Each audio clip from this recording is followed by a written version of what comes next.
فلونا أي مثلا. Salam alaikum. Bonjour, mes amis. Hier, je vous ai entretenu globalement, en résumant euh, le mieux que j'ai pu, l'agression qui est en train pour se poursuivre d'ailleurs au Moyen-Orient contre les Palestiniens.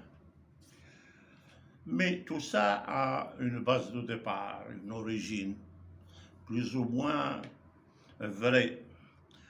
C'est le motif qu'on nous assène à chaque fois qu'il y a une difficulté dans les communautés internationales, chez les citoyens de nombreux pays, des difficultés qui se manifestent entre soi-disant des juifs et des citoyens ordinaires. Une petite agression par-ci, une allusion faite ici et là par hasard ou intentionnellement se traduit toujours chez les sionistes qui gouvernent le monde aujourd'hui par ce qu'on appelle de l'antisémitisme. Je vous le dis crûment, on nous rebat avec cette histoire les oreilles depuis quand même des décennies, voire plus d'un siècle. Bah, souvenons-nous,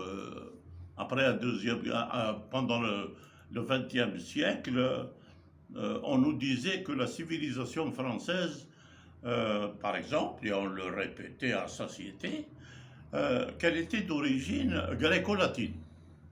Ça a duré de la Première Guerre mondiale jusqu'au commencement de la Seconde Guerre, et on a attendu ensuite la fin de la Deuxième Guerre mondiale pour remplacer cette notion d'origine gréco-latine de la civilisation française, pour prendre que cet exemple, par le terme judéo-chrétien, le terme composé judéo-chrétien.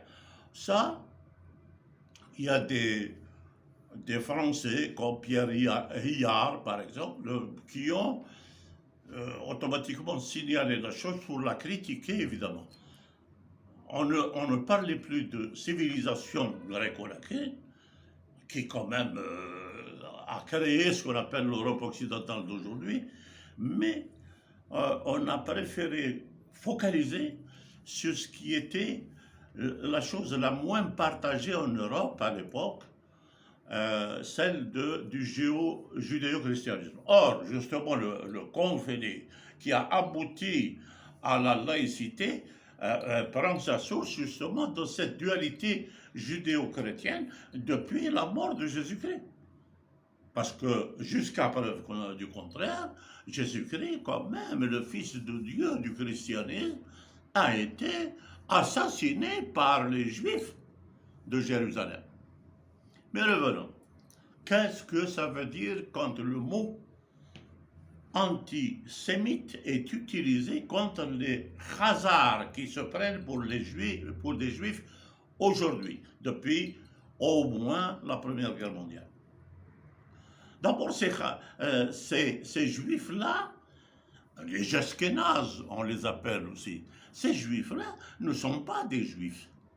Ils sont d'origine turco-mongole. Et ces turco-mongols qui, avant l'an 800 de Jésus-Christ, passaient leur temps à l'adoration phallique, et qu'ils vivaient d'expédients parce qu'ils étaient amorphes, ils ne savaient pas quoi faire dans la vie. Ces gens-là ont à un moment donné choisi le judaïsme parce que dans le cas du judaïsme, il était interdit de pratiquer l'usure, n'est-ce pas, entre les membres de cette communauté, ou dans le cadre de ce judaïsme qu'ils ont adopté en l'an 800, 900 à peu près, et ils se sont servis depuis lors pour dominer le monde. Aujourd'hui, bon, je ne vous donne que cette ce prélude justement au développement que j'essayerai de faire dans la prochaine édition.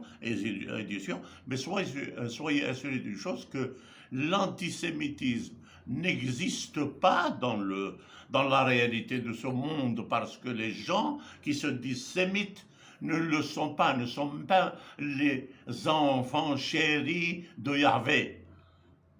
Parce que les authentiques juifs se sont convertis d'abord une première fois au christianisme et la seconde fois à l'islam. Il n'en reste plus des juifs authentiques dans le monde.